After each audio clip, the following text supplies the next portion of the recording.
आप किसी पेशेंट में क्या इवैल्यूएट करके बताते हैं आपको सर्जरी करानी पड़ेगी अब। लेकिन जिन मरीजों में ब्लॉकेजेस ज़्यादा हैं, ऐसी जगह पे ब्लॉकेजेस हैं जहाँ पे स्टेंट डालना आसान नहीं है, या जो आजकल हम देखते हैं जिनमें ऑलरेडी पहले स्टेंट डल चुके हैं और उन स्टेंट में ब्लॉकेज आ रहा है, तो जिन मरीजों में इस तरीके के ब्लॉकेजेस ज़्यादा होते हैं उनमें फिर सर्जरी रिकमेंड की जाती है। बट डॉक्टर, आज भी लोगों को ऐसा लगता है कि नाम है ओपन हार्ट सर्जरी तो उन्हें लगता है दिल खोल के सर्जरी की जाएगी।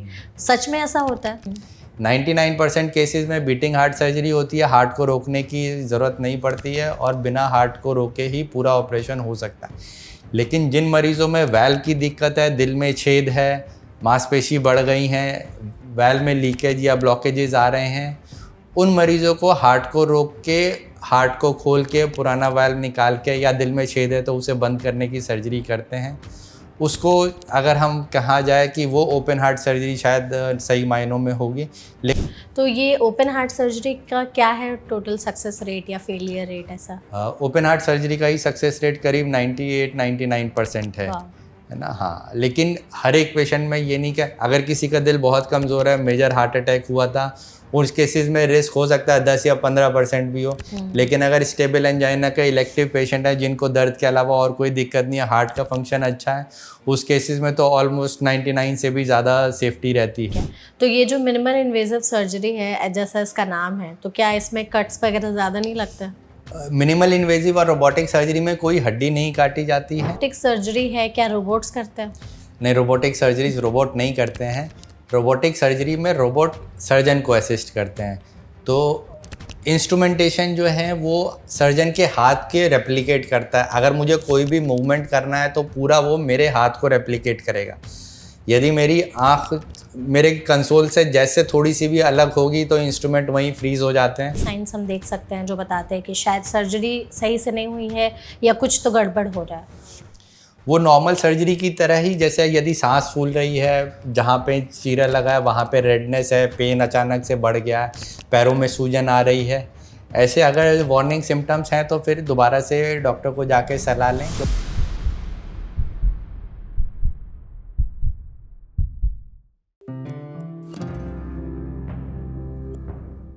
डॉक्टर ने आपको कह दिया है कि अब आपको हार्ट सर्जरी की ज़रूरत है। इसके बाद आप चिंता में आ चुके हैं कि क्या दिल की सर्जरी होगी तो हमारा चेस्ट पूरी तरीके से खुल जाएगा, सर्जरी के बाद नॉर्मल लाइफ हम जी पाएंगे या नहीं जी पाएंगे, कुछ कॉम्प्लिकेशंस तो नहीं होंगी, कुछ साइड इफ़ेक्ट्स तो नहीं होंगे, और सर्जरी सच में करानी भी चाहिए या नहीं, और अगर कराएंगे तो कौन सी हमारे लिए बेस्ट है। अगर आपके हार्ट पे कुछ दिक्कत हो गई है जिसकी वजह से आपके डॉक्टर ने आपको सर्जरी की रिकमेंडेशन दी है, तो ये वीडियो आप सभी के लिए बहुत ही ज़्यादा यूज़फुल होने वाली है।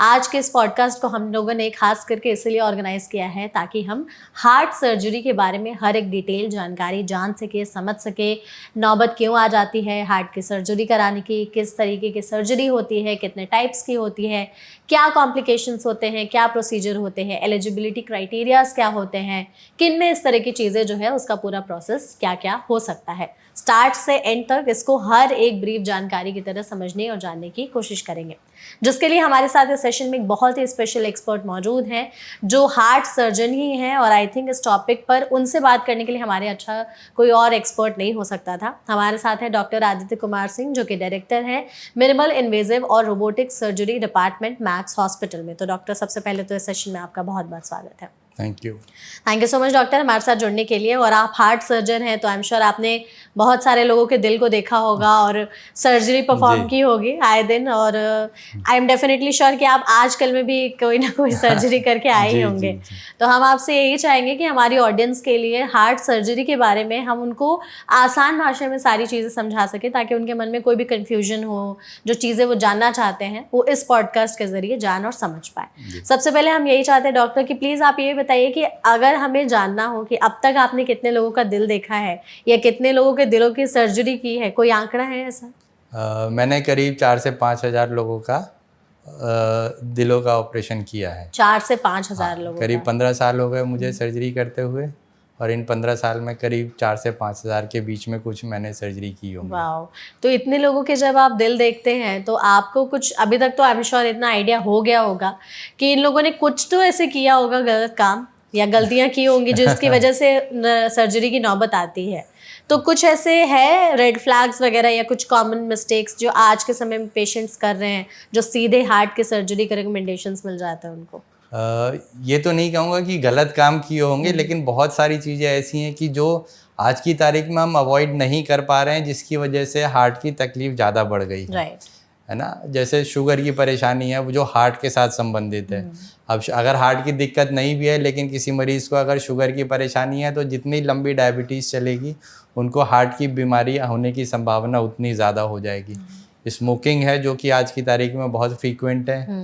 हमारी डाइट ऐसी है, बहुत सारा उसमें जंक फूड आ चुका है, सॉल्ट बहुत ज़्यादा रहता है और एडल्ट्रेटेड फूड काफ़ी रहता है, तो इन सब चीज़ों से हार्ट में ब्लॉकेजेस आने की संभावना बढ़ जाती है।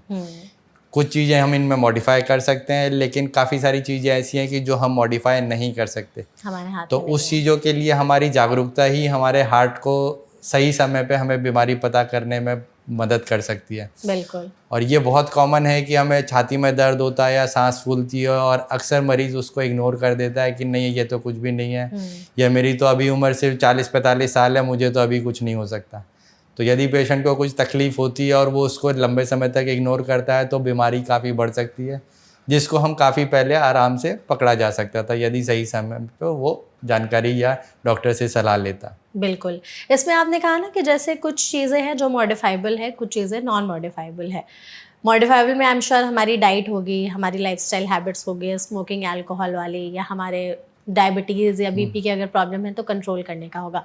नॉन मॉडिफाइबल रिस्क क्या है कि जिनको हम चाह करके भी नहीं बदल सकते, जिसकी वजह से दिल में तकलीफ होती है और अल्टीमेटली सर्जरी की नीड पड़ जाती है? जैसे हमारे जेनेटिक फैक्टर्स हैं, यदि हमारे पेरेंट्स को हार्ट की बीमारी रही है तो हमें हार्ट की बीमारी होने की संभावना ज़्यादा रहेगी। और दूसरा है कि जैसे किसी को कोलेस्ट्रॉल या कोलेस्ट्रॉल ज़्यादा रहता है, उनको हार्ट की संभावना बीमारी होने की संभावना ज़्यादा रहेगी। होमोसिस्टिन जिसका ज़्यादा रहता है, ये टेस्ट में पता चल जाता है कि इन लोगों को हार्ट की बीमारी तेज़ी से बढ़ सकती है। ठीक है डॉक्टर, इसमें क्या जब तक किसी को हार्ट अटैक ना आए या उनके दिल में ब्लॉकेजेस ना हो तब तक सर्जरी की नीड नहीं पड़ती है?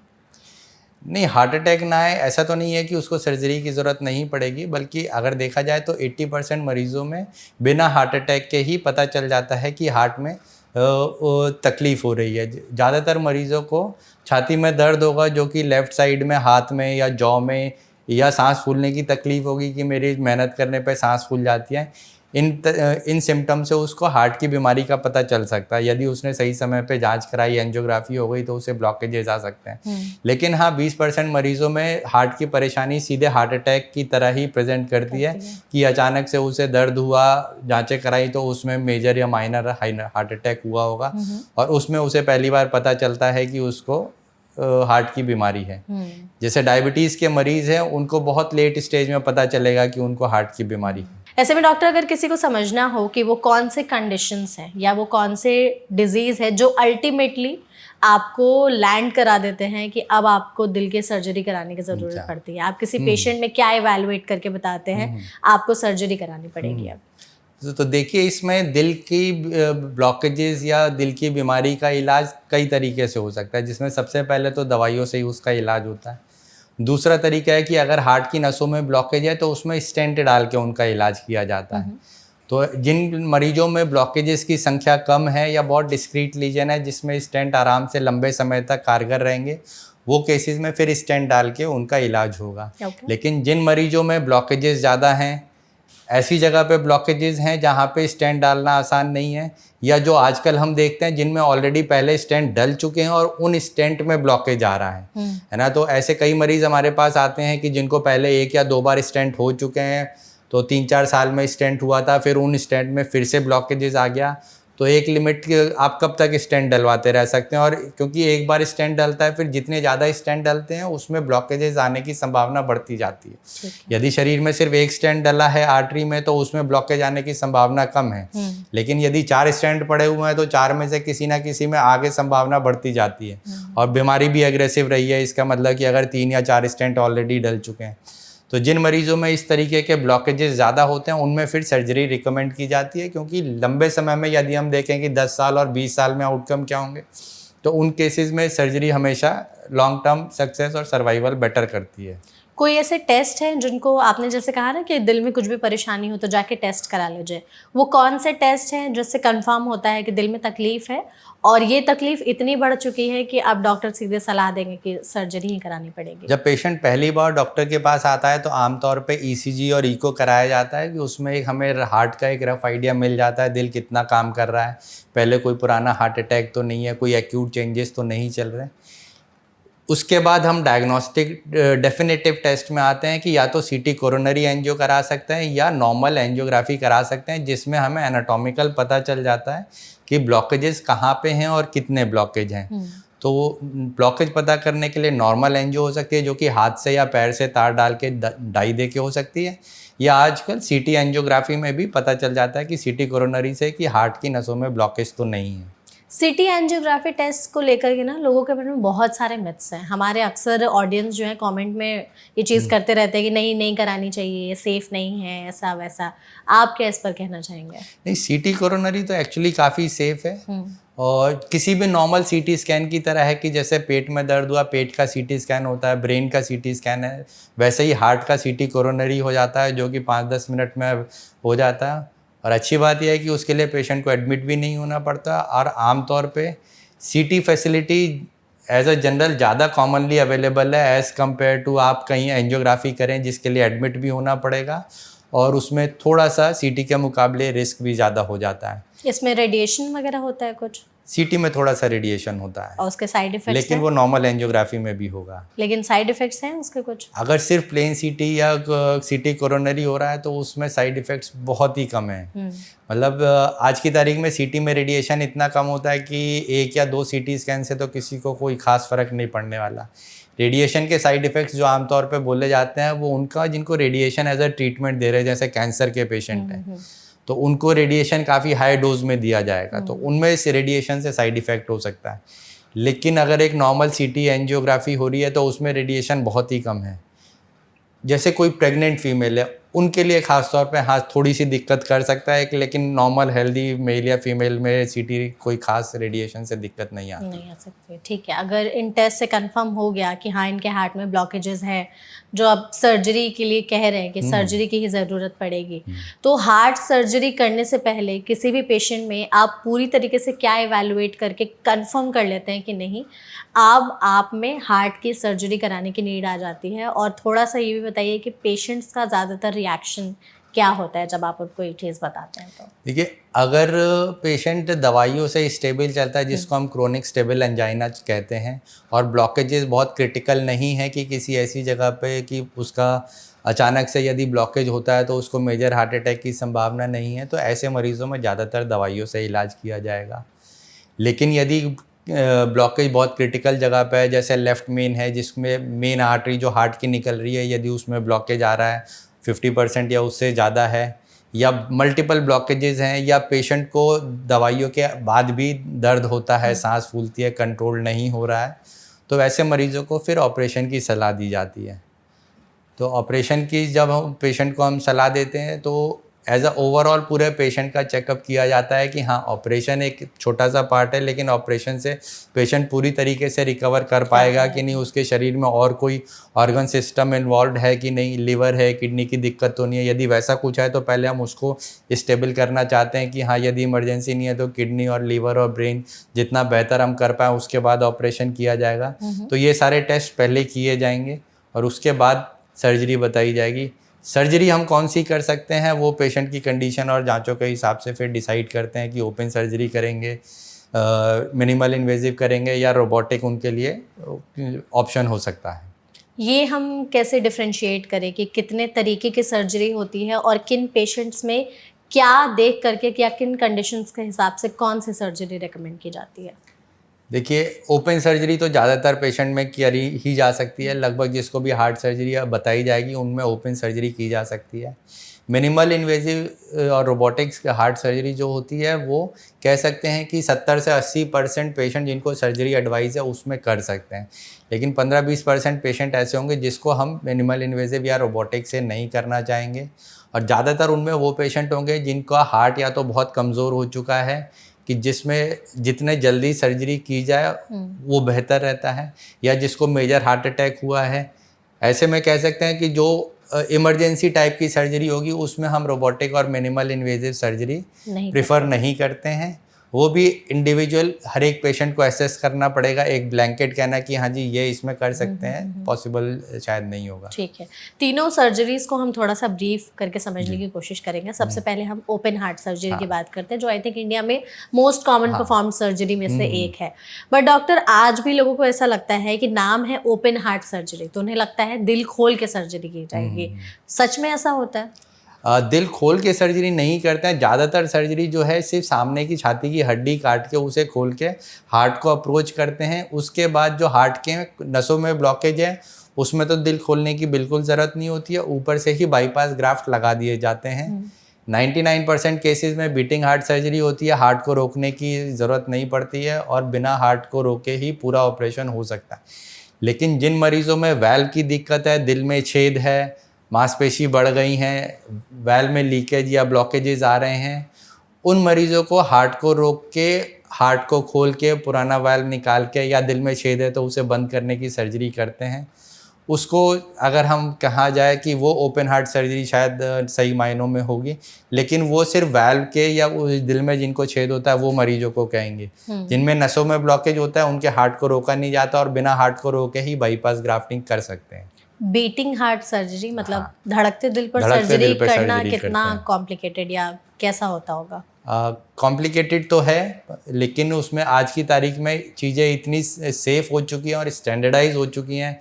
क्या एनेस्थीसिया में देने हैं, उससे पहले क्या क्या जांचें कराएंगे, लंग कैसे हैं, किडनी की सारी जांचें हैं, बेहोशी में क्या क्या करना है, सब चीज़ें इतनी ज़्यादा स्टैंडर्डाइज्ड हो चुकी हैं कि हार्ट की सर्जरी आज की तारीख में यदि कहा जाए कि 1% से भी ज़्यादा सेफ़ हो चुकी है। तो 100 में से 99 पेशेंट ऑपरेशन के बाद काफ़ी लंबे समय तक ठीक रहने वाले हैं। लेकिन हाँ, 100 में से 1 या 2 मरीज़ों में आगे दिक्कतें आ सकती हैं। और ये जो ओपन हार्ट सर्जरी है, ये ज़्यादातर जिन पेशेंट्स में किया जाता है, तो क्या पूरा प्रोसेस होता है? मतलब वो कब एडमिट होते हैं, कितने देर की सर्जरी होती है, शुरू से अंत तक एक बार थोड़ा सा वो बता दीजिए। देखिए, अगर हार्ट सर्जरी एडवाइस की गई है तो आमतौर पे होता ही है कि एंजियोग्राफी हुई होगी, उसमें ब्लॉकेजेस आए, स्टेंट थे पहले की नहीं, लेकिन ब्लॉकेजेस आए जो कि अब सर्जरी से ही बेहतर इलाज हो सकता है। अगर पेशेंट रेडी हैं तो हम जनरली उसी सिटिंग में करना चाहते हैं कि हाँ, जब एंजियोग्राफी हुई है उसके बाद 2 या 3 दिन में, डिपेंडिंग अपॉन उसने खून पतला करने की दवाइयाँ कितनी ली हैं, पेशेंट को सर्जरी की कितनी इमरजेंसी रिक्वायरमेंट है, ऑनगोइंग चेस्ट पेन तो नहीं है, वो सब देखते हुए तो आमतौर पे 2 से 3 दिन बाद सर्जरी की जा सकती है। और सर्जरी अगर हम हार्ट का बाईपास ऑपरेशन करते हैं तो करीब 4 से 5 घंटे चलता है। पूरी सर्जरी बेहोशी में होती है, पेशेंट को कुछ भी पता नहीं चलता है, कोई दर्द नहीं होता है। उसके बाद ऑपरेशन के जनरली 4-5 घंटे बाद पेशेंट को होश में आ जाते हैं और हम शाम तक वेंटिलेटर उसका हटा देते हैं। 2 से 3 दिन आईसीयू में रुकने की ज़रूरत पड़ सकती है। आमतौर पे 2 दिन में पेशेंट इस लायक हो जाते हैं कि वो अपनी ट्यूब्स वगैरह पड़ी होती हैं, सपोर्ट सिस्टम होता है, ऑक्सीजन की ज़रूरत होती है, वो 2 से 3 दिन में वो सब चीज़ें हट जाती हैं और फिर वार्ड शिफ्ट होने लायक हो जाते हैं। 1 या 2 दिन वार्ड में रखते हैं जहाँ पेशेंट अपने अटेंडेंट्स के साथ रहते हैं, जो उस घर में उसके साथ में रहेंगे, और 2 दिन अगर सब कुछ ठीक रहता है तो आमतौर पे ऑपरेशन के 4थे या 5वें दिन पेशेंट घर जाने लायक हो जाते हैं। ओके, तो ये ओपन हार्ट सर्जरी का क्या है टोटल सक्सेस रेट या फेलियर रेट ऐसा? ओपन हार्ट सर्जरी का ही सक्सेस रेट करीब 98-99% है ना। हाँ, लेकिन हर एक पेशेंट में ये नहीं कि अगर किसी का दिल बहुत कमज़ोर है, मेजर हार्ट अटैक हुआ था, उस केसेस में रिस्क हो सकता है 10 या 15% भी हो। लेकिन अगर स्टेबल एंजाइना का इलेक्टिव पेशेंट है जिनको दर्द के अलावा और कोई दिक्कत नहीं है, हार्ट का फंक्शन अच्छा है, उस केसेस में तो ऑलमोस्ट 99 से भी ज़्यादा सेफ्टी रहती है। ठीक है। इसमें डॉक्टर, जब जो लोग एडमिट होते हैं हार्ट सर्जरी के लिए, ओपन हार्ट सर्जरी आपने कहा, तो कहा आपने कि दर्द होता नहीं है। अक्सर लोगों के मन में ये रहता है कि सर्जरी होगा तो थोड़ा बहुत तकलीफ होगी, दर्द वगैरह होंगे, तो पेनलेस सर्जरी होती है या दर्द होता है ओपन हार्ट सर्जरी? नहीं, देखिए, सर्जरी तो पेनलेस है। जिस समय सर्जरी कर रहे हैं उस समय तो पेशेंट पूरी तरीके से बेहोश है। हाँ। और जब वेंटिलेटर हटाते हैं उसके बाद दर्द की दवाइयाँ और इन्फ्यूजन चलते हैं, जिसकी वजह से पेशेंट को बहुत ज़्यादा दर्द नहीं होता है। पेशेंट को उतना दर्द पता चलेगा जैसे हाथ में कैनुला लगा रहे हैं कि हाथ में जो इंजेक्शन लगाते हैं यदि उतना है वो पता चलेगा, या थोड़ा बहुत जब खांसी करते हैं पोजीशन चेंज की तो उस समय वो 5-10 सेकंड का पता चलेगा। लेकिन आमतौर पे आराम से बैठे हैं, सांस ले रहे हैं, ऑक्सीजन चल रही है बेड पे, तो उस समय उसको कोई दर्द नहीं होता। ओके, हाँ, तो रिलेटिवली काफ़ी पेनलेस प्रोसीजर कह सकते हैं कि आज, और सिर्फ हार्ट का नहीं, कोई भी सर्जरी होगी आज की तारीख में पेन का ट्रीटमेंट बहुत उसको पार्ट ऑफ द प्रोटोकॉल रहता है कि पेशेंट को किसी तरीके से दर्द ज़्यादा ना हो। तो उसके लिए एस्केलेशन रहता है कि हाँ सिंपल दवाइयों से है, इन्फ्यूजन हमें देना है या कैथेटर डालना है, उससे पेन कंट्रोल किया जाता है। कितने दिनों में छुट्टी हो जाती होगी ओपन हार्ट सर्जरी के बाद? करीब 4 से 5 दिन में ज़्यादातर पेशेंट में डिस्चार्ज किया जा सकता है। और 4 से 5 दिन के बाद फिर वो पूरा रिकवरी फेज कैसा होता है कि अगर सर्जरी हो गई है तो पेशेंट तो पहले खुद ही घबराए हुए रहते हैं कि हमारी सर्जरी हुई है, तो बहुत सारी चीज़ें वो खुद से ही, तो आप कुछ ऐसा एडवाइस करते हैं कि सर्जरी के बाद कौन सी चीज़ें ना करें या करें तो रिकवरी ज़्यादा बेटर होगी?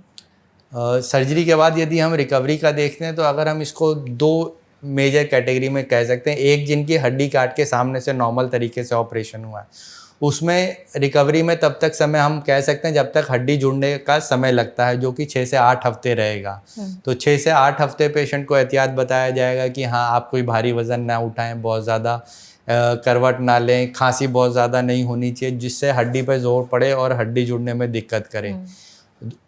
उसी के अगेंस्ट एक दूसरा जो हम मिनिमल इन्वेजिव और रोबोटिक करते हैं, जो कि आज की तारीख में काफ़ी फ्रीक्वेंट हो रहा है, कि उसमें हम दूरबीन से, रोबोटिक सिस्टम से या बहुत छोटे छेद से, थोरेकोटमी से, लेफ्ट या राइट साइड से 3 से 4 सेंटीमीटर के इंसिजन से ही ऑपरेशन कर सकते हैं। तो उसमें कोई हड्डी नहीं काटी जाती, सिर्फ स्किन स्प्लिट करके और मसल स्प्लिट करके पूरा ऑपरेशन हो जाता है। तो उन केसेस में तो जब पेशेंट 3 या 4 दिन बाद डिस्चार्ज होते हैं तो वो ऑलमोस्ट अपने 90% काम खुद से करने लायक होते हैं, और 2 से 3 हफ्ते में वो पेशेंट लगभग पूरी तरीके से अपने नॉर्मल एक्टिविटी में जा सकते हैं कि वो अपना ऑफिस जाना चाहते हैं, गाड़ी चलाना चाहते हैं, वो सब चीज़ें 2 से 3 हफ्ते में चालू हो जाती हैं। हम अभी फ़िलहाल ओपन हार्ट सर्जरी पर ही ज़्यादातर डिस्कशन करने की कोशिश करेंगे। इसमें जैसे आपने कहा कि ये चीज़ें अवॉइड करने के लिए आप कहते हैं, कुछ ऐसे red flags open heart surgery के बाद कि अगर पेशेंट को दिख रहे अपने आप में बदलाव तो उन्हें फिर से तुरंत डॉक्टर को विजिट करना चाहिए? देखिए, यदि उसके पैरों में सूजन आ रही है या जो छाती में जो घाव है उसमें रेडनेस आ रही है, दर्द अचानक से बढ़ गया है या बुखार आना चालू हो गया, अगर ऐसे कुछ सिम्टम्स लगते हैं तो उसको अपने डॉक्टर से जल्दी सलाह करना चाहिए।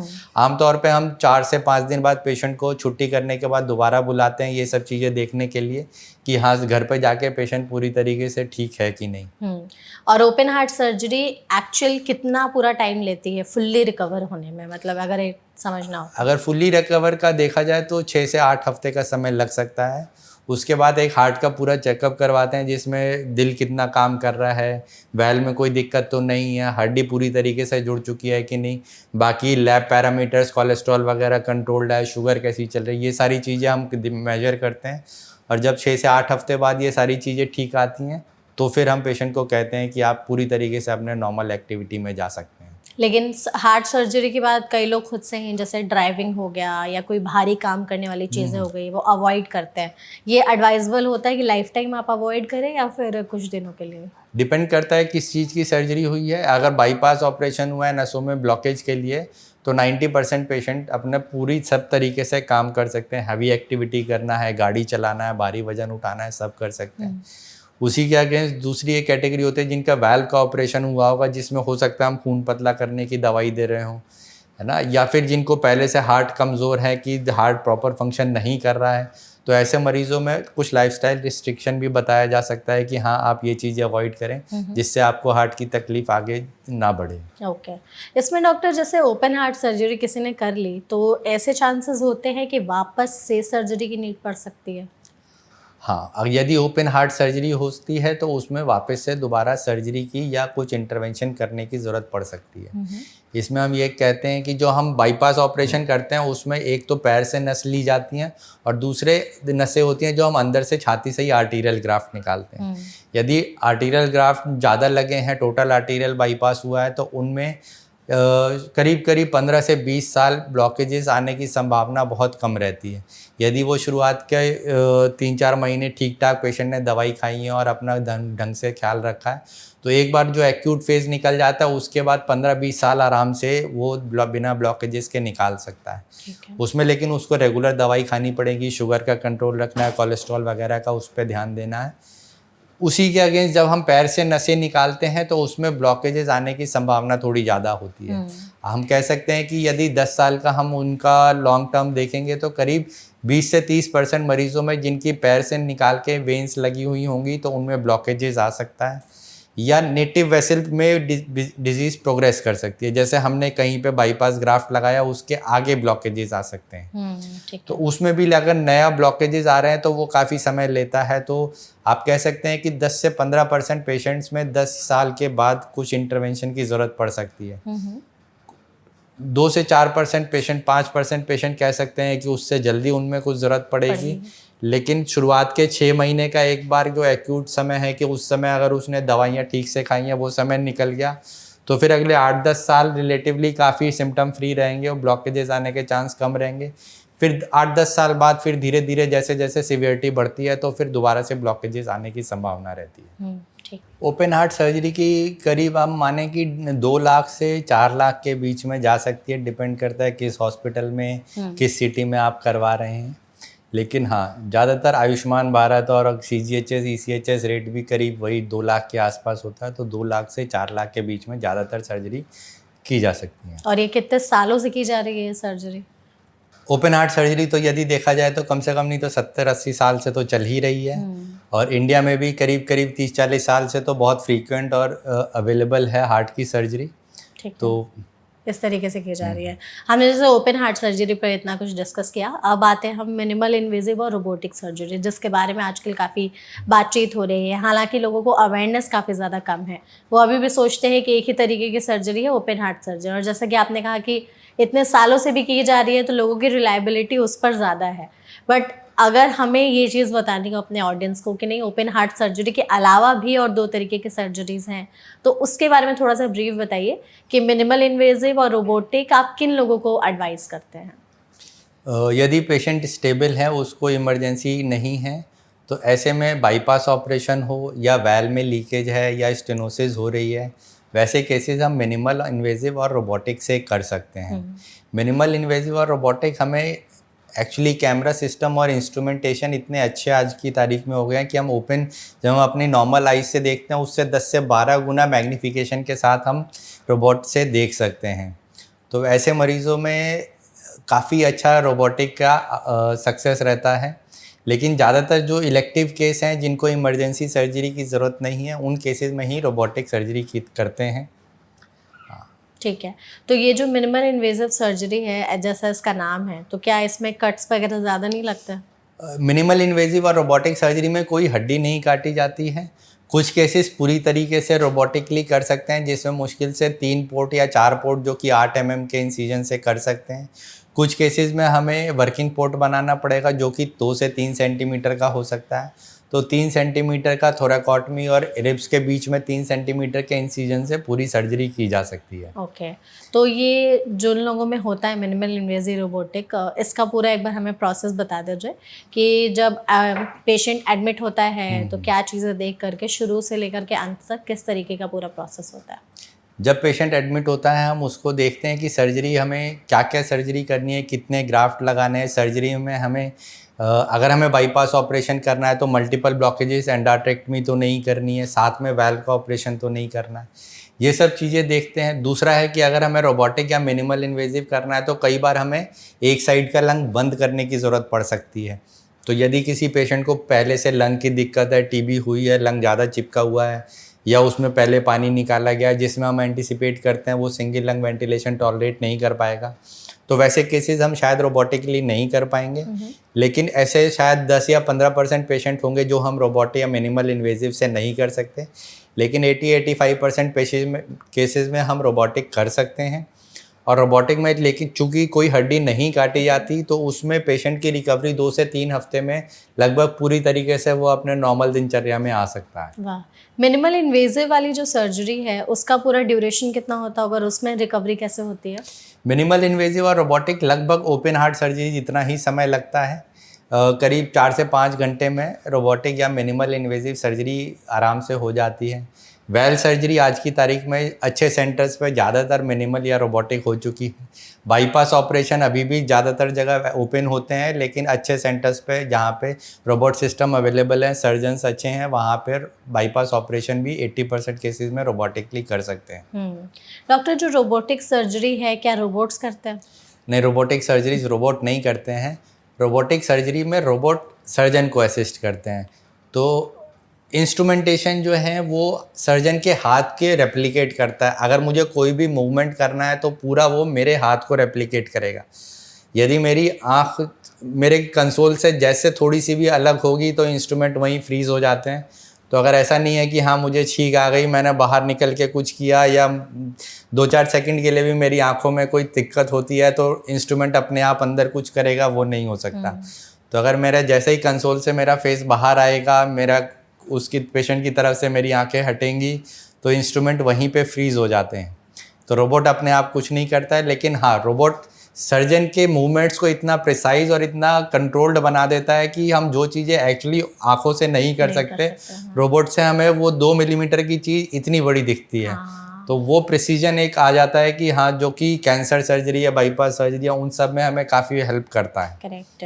तो ये जो लोग मिनिमल इन्वेजिव के लिए या रोबोटिक सर्जरी के लिए आप जिनको रेकमेंड करते हैं, तो उनमें अगर हमें समझना हो कि कौन से लोग जो है वो पूरी तरीके से फिट है कि इनमें आप रेकमेंड करते हैं, एंड देन इसके बाद का रिकवरी प्रोसेस कैसे होता है? मतलब क्या ओपन हार्ट सर्जरी जितना ही समय लगता है या उससे कम टाइम में लोग रिकवर कर जाते हैं? देखिए, हॉस्पिटल स्टे तो करीब 1 आध दिन का ही अंतर आएगा। नॉर्मल बाईपास ऑपरेशन में 5 या 6 दिन रुकना पड़ता है।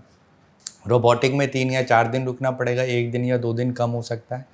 लेकिन जो डिस्चार्ज के बाद पेशेंट की रिकवरी कैसी है, इसमें बहुत ज़्यादा अंतर आ जाता है। ओपन हार्ट सर्जरी में आप माने कि कम से कम 6 से 8 हफ्ते लगने ही हैं। ज़्यादा लग सकते हैं, पेशेंट की उम्र ज़्यादा है, हड्डी कमज़ोर है, हैवी वेट है, डायबिटिक है, हड्डी जुड़ने में समय ले सकता है। लेकिन रोबोटिक में और मिनिमल इन्वेजिव में चूँकि कोई हड्डी नहीं काटी जाती, तो एक बार जहाँ 10-15 दिन का समय निकल गया, इंसिजन हील कर गए, खाल जुड़ गई, तो उसको हमारी तरफ से वो काफ़ी हद तक नॉर्मल उसमें जा सकता है। क्योंकि हड्डी मेन रिकवरी में जो अंतर आता है ओपन हार्ट और रोबोटिक में, वो हड्डी जुड़ने का समय है।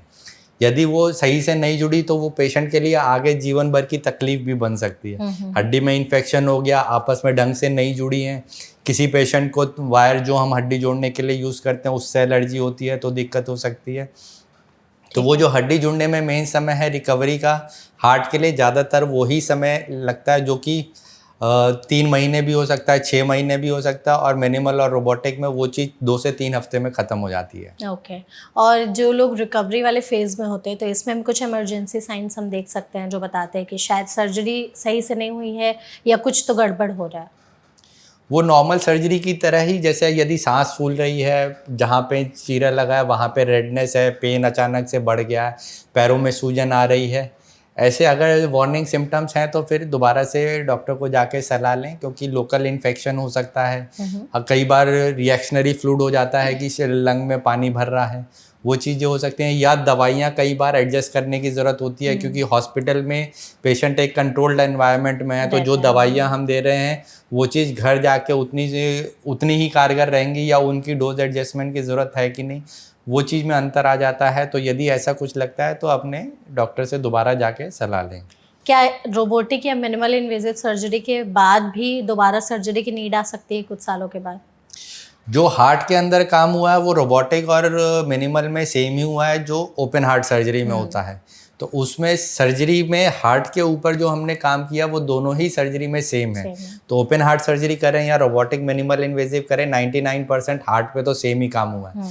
तो जो दिक्कतें लॉन्ग टर्म में ओपन हार्ट सर्जरी में आ सकती हैं वो मिनिमल और रोबोटिक में भी आ सकती हैं। लेकिन ये जो रोबोटिक मिनिमल इन्वेजिव वाली सर्जरीज है, इसमें रिकवरी कितनी जल्दी हो सकती है और इसमें इंसान अपनी बैक टू नॉर्मल लाइफ कितनी जल्दी जी सकता है या वापस आ सकता है? रोबोटिक सर्जरी में वही मैं बताना चाहूँगा कि 3 हफ्ते, ज़्यादातर 3 हफ्ते। केसेस 3 हफ्ते में वापस से अपने नॉर्मल दिनचर्या में जा सकते हैं। दूसरा, एक रोबोटिक सर्जरी का बहुत अच्छा बेनिफिट होता है कि हम जब बाईपास ऑपरेशन करते हैं उसमें दोनों नसें अंदर से जो आर्टीरियल ग्राफ्ट होते हैं वो कई बार नहीं निकाल पाते हैं अगर हम ओपन हार्ट सर्जरी करें। क्योंकि अगर हमने उसकी ब्लड सप्लाई दोनों हटा दी तो फिर हड्डी जुड़ने में दिक्कत हो सकती है। फीमेल्स पेशेंट हैं, डायबिटिक पेशेंट हैं, अगर हमने हड्डी की ब्लड सप्लाई हटा दी तो उनमें रिकवरी के थोड़ी सी दिक्कत होती है, तो इसीलिए हर केस में हम टोटल आर्टीरियल नहीं कर पाते। वही जब हम रोबोटिकली करते हैं तो हड्डी को नहीं छूते और अंदर से आर्टीरियल ग्राफ्ट निकाल सकते हैं। तो ज़्यादातर केस में हम दोनों आर्टीरियल ग्राफ्ट निकाल के पेशेंट को टोटल आर्टीरियल बाईपास कर सकते हैं, जो कि लंबे समय के लिए 15-20 साल के लिए पेशेंट को बेटर आउटकम देंगे। ठीक है, हमें अगर प्रोज एंड कॉन समझना हो, बेनिफिट वर्सेस रिस्क, तो एक बार हमें ओपन हार्ट सर्जरी और मिनिमल इन्वेजिव या रोबोटिक सर्जरी, इसके बीच का डिफरेंस बता दीजिए कि क्या बेनिफिट्स है दोनों के और क्या रिस्क हो सकते हैं दोनों की वजह से। देखिए, ओपन हार्ट सर्जरी यदि देखा जाए तो वो तो हर पेशेंट में, अगर पेशेंट को सर्जरी एडवाइस की गई है तो वो ओपन, एक ही रास्ता है जो ओपन हार्ट सर्जरी करना है। रोबोटिक सर्जरी हम करीब 70 से 80% या 90% पेशेंट जो इलेक्टिव सर्जरी होनी है उसमें रोबोटिक और मिनिमल इन्वेजिव कर सकते हैं। वैल्व केसेस जिनको हार्ट वैल्व में दिक्कत है वो हम और ज़्यादा फ्रीक्वेंटली रोबोटिक या मिनिमल इन्वेजिव से कर सकते हैं। लेकिन यदि किसी को बाईपास ऑपरेशन और वैल्व की दिक्कत दोनों हैं, उनको फिर हमें ओपन हार्ट सर्जरी करनी पड़ेगी। हड्डी काट के दोनों, अगर 2 ऑपरेशन करने हैं तो उसमें सामने से खोल के करने की ज़रूरत पड़ेगी। ठीक है, ओके। और अगर जैसे कई लोग होते हैं ना कि सर्जरी का नाम सुन करके थोड़ा सा घबरा जाते हैं, तो उनके लिए आपके पास कुछ एडवाइस है कि अगर आपको डॉक्टर ने सर्जरी रिकमेंड की है तो किसी वजह से की होगी, घबराने की ज़रूरत नहीं है? नहीं, देखिए, यदि अगर आप सर्जरी एडवाइस की गई है तो आपको वो सर्जरी कराने से ही आप समझें कि आपको लंबे समय तक के लिए उसका बेनिफिट मिलने वाला है। हाँ। यदि आप सर्जरी नहीं कराएंगे तो फ़ौरन तो शायद आपको कोई नहीं फ़र्क पड़ेगा, लेकिन 6 महीने आपका आउटकम या तो दिल कमज़ोर हो चुका होगा या कोई मेजर इवेंट हो सकता है, हार्ट अटैक हो सकता है या कुछ वैसी दिक्कत हो सकती है। वैल्व के मरीज़ होंगे तो हो सकता है स्ट्रोक की संभावना हो या कहीं और सांस फूलना, दिल कमज़ोर हो जाता है। तो यदि सर्जरी एडवाइस की गई है और जितना उसको हम डिले करते हैं तो आउटकम हार्ट के ऑपरेशन के उतने ख़राब होते जाते हैं। वही सर्जरी अगर हम स्टेबल कंडीशन में करेंगे तो हम रोबोटिकली कर सकते हैं, आप 2 हफ्ते में बिल्कुल नॉर्मल चले जाएंगे। लेकिन उसी को पेशेंट ने 2 महीने, 3 महीने, 4 महीने डिले किया कि मुझे अभी नहीं करानी या मुझे डिनाइल मोड में रहते हैं, मुझे तो कोई दिक्कत हो ही नहीं सकती, तो वैसे में दिल कमज़ोर होता जाता है और उसी सर्जरी को फिर हो सकता है कि ऑपरेशन के बाद भी दिल कमज़ोर रह जाए। ठीक है। हाँ। तो इसमें डॉक्टर, जैसे सर्जरी हो गई है तो एज अ पेशेंट वो खुद क्या कर सकते हैं रिकवरी फास्ट करने के लिए या लंबे समय तक अपनी क्वालिटी ऑफ लाइफ बेहतर करने के लिए कि दोबारा सर्जरी की नौबत ना आए? देखिए, मेन है कि आप अपना डाइटरी हैबिट सुधारें। शुगर यदि आपको है, शुगर कंट्रोल करें। यदि स्मोकिंग करते हैं तो स्मोकिंग तो आप ये समझे सिर्फ हार्ट के लिए नहीं, लेकिन शरीर के हर ऑर्गन के लिए ही कुछ ना कुछ डैमेज करता है। लंग को डैमेज करेगा, आइज़ को डैमेज करेगा, ब्रेन को डैमेज करेगा, हार्ट को स्पेसिफिकली जहाँ भी वस्कुलर सप्लाई है, स्मोकिंग की वजह से हर जगह की खून की नसें सिकुड़ती हैं, तो शरीर में हर जगह वो दिक्कत करता है। तो स्मोकिंग कंट्रोल छोड़ना ही पड़ेगा। तो यदि हम इन चीज़ों को कंट्रोल करते हैं तो लंबे समय तक हार्ट के ऑपरेशन के बाद पेशेंट ठीक रह सकते हैं। ठीक है। ओवरऑल हम चाहते हैं कि as a final go to home message आप हमारी ऑडियंस के लिए कुछ टिप्स ज़रूर दे दें, अपने दिल को हेल्दी रखने के लिए हम क्या कर सकते हैं, और जब कोई सर्जरी के लिए रिकमेंडेशन दी जा रही है तो खुद को मेंटली कैसे प्रिपेयर करें। फिजिकली तो चलिए आप हॉस्पिटल में हो जाएंगे, बट मेंटली आप कैसे खुद को प्रिपेयर करें कि हाँ अब एक सर्जरी होनी है, तो हम कैसे जा कर के उस चीज़ के लिए अपने आप को मोटिवेट करें? देखिए, अपने सही रहने के लिए तो हमें अपना लाइफस्टाइल सुधारना पड़ेगा, डाइटरी हमें सुधार रखना पड़ेगा, शुगर को कंट्रोल करना पड़ेगा, जंक फूड छोड़ना है।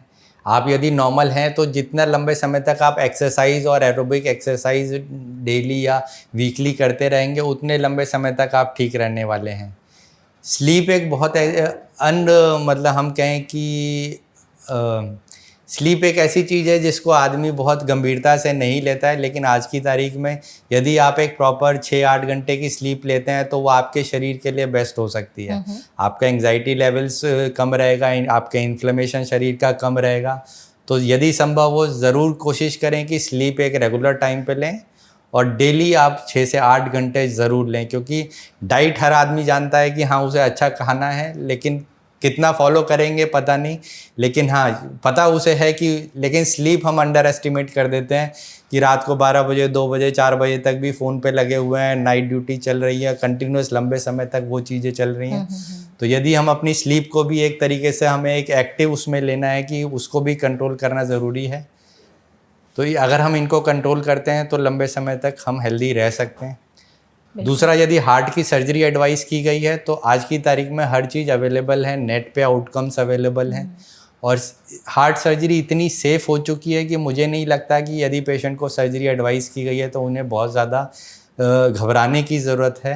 और सर्जरी ही आपको लंबे समय तक बेनिफिट दे सकती है। यदि आप सर्जरी नहीं कराएंगे तो हो सकता है आपका 2 हफ्ते 4 हफ्ते 6 हफ्ते ठीक ठाक निकल जाए, लेकिन लॉन्ग टर्म में आपको कोई ना कोई ऐसी दिक्कत आएगी जो कि आपको फिर आगे ज़्यादा बड़ी सर्जरी या वही surgery with less optimum outcomes आपको झेलना पड़ेगा। करेक्ट। तो इसका हमें ध्यान रखना चाहिए। ध्यान रखना। परफेक्ट।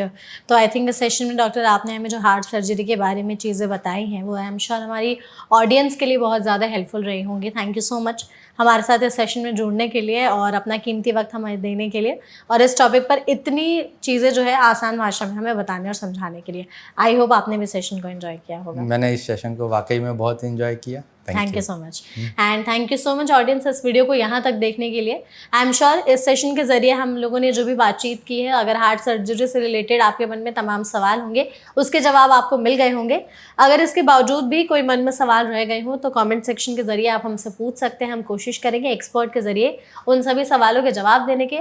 ऐसे और भी हेल्पफुल सेशंस के लिए फॉलो करते रहिए NVT लाइव। Thank you.